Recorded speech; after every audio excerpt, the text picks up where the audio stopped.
नमस्कार।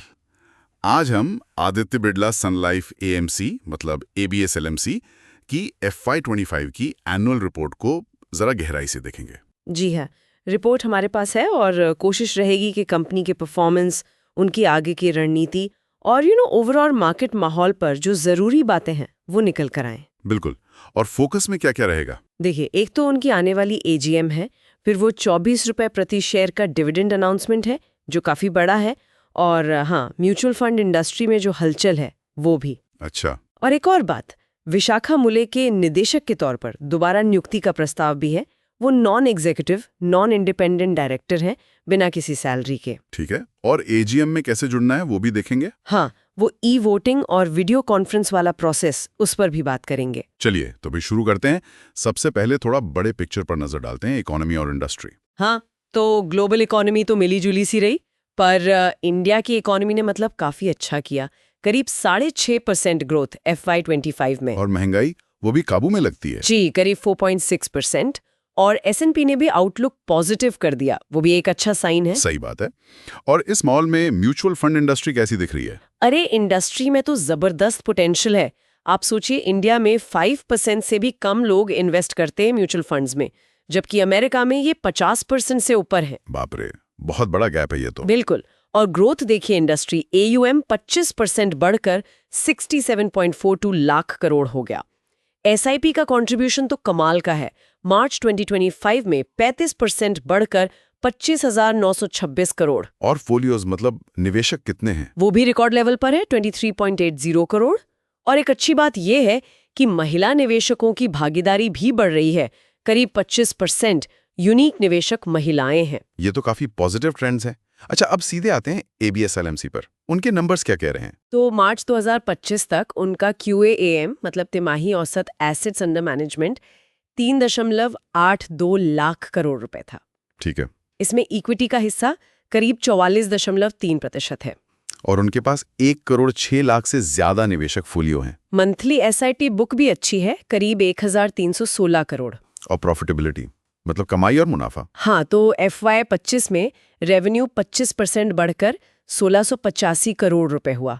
Operational profit 31% बढ़कर 944 करोड़, और टैक्स के बाद वाला प्रॉफिट मतलब PAT 19% बढ़कर 931 करोड़ रहा। अच्छा, यहाँ एक चीज है, रेवेन्यू 25% बढ़ा पर PAT 19%, तो क्या मार्जिन पर थोड़ा दबाव है? खर्चे बढ़ रहे हैं शायद? हाँ, ये पॉइंट सही है।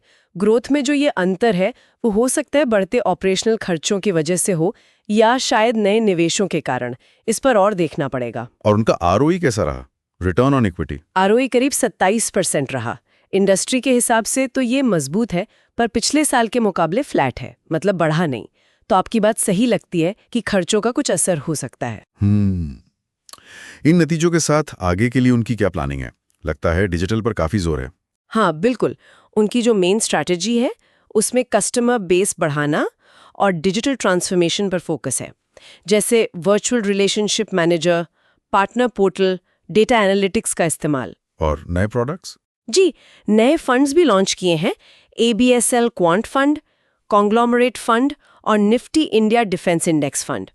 साथ ही वो फाइनेंशियल लिटरेसी पर भी काम कर रहे हैं, इन्वेस्टर हैंगआउट जैसे प्रोग्राम्स के जरिए। रिपोर्ट में 1ABC स्ट्रैटेजी का भी जिक्र था, वो क्या है एक्चुअली? हाँ, 1ABC वो basically Aditya Birla capital group की दूसरी कंपनियों के साथ मिलकर काम करने की बात है, जैसे इंश्योरेंस, NBFC वगैरह।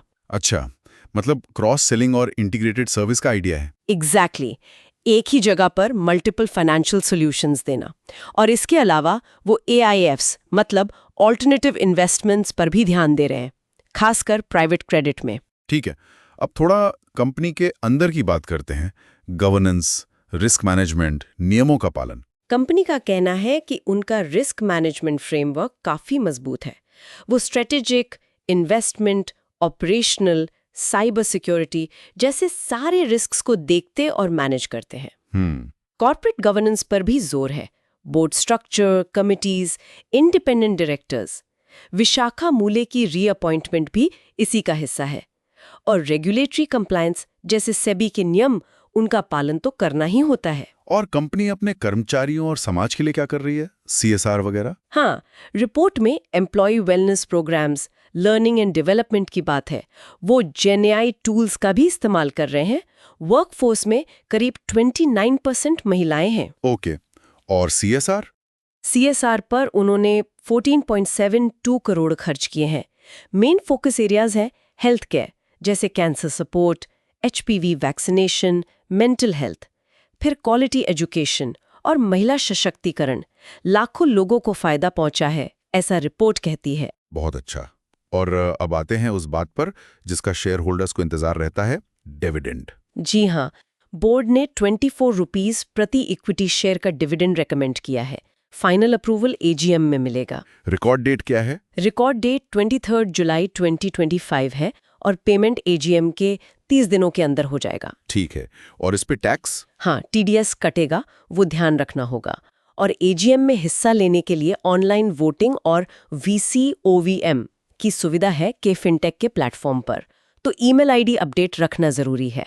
तो कुल मिलाकर अगर देखें, ABS LMC का FY25 मजबूत रहा है, डिजिटल और कस्टमर ग्रोथ पर फोकस है, और वो इंडिया के बढ़ते म्यूचुअल फंड मार्केट का फायदा उठाने की पूरी कोशिश में है। हाँ, और ये 24 रुपए का डिविडेंड, ये शेयर होल्डर्स के लिए निश्चित रूप से एक अच्छी खबर है। बिल्कुल, कंपनी सिर्फ अच्छा परफॉर्म ही नहीं कर रही, बल्कि आगे के लिए एक क्लियर स्ट्रैटेजी भी दिख रही है, जिसमें इनोवेशन और एजुकेशन दोनों शामिल हैं।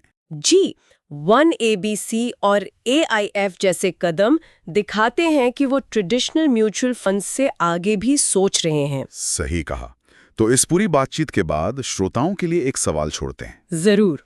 भारत जैसे बड़े बाजार में जहां वित्तीय सेवाओं की पहुंच अभी भी कम है, वहां डिजिटल टेक्नोलॉजी और फाइनेंशियल लिटरेसी जैसी पहलें लाखों नए निवेशकों को जोड़ने और उन्हें आर्थिक रूप से मजबूत बनाने में कितनी अहम भूमिका निभा सकती हैं।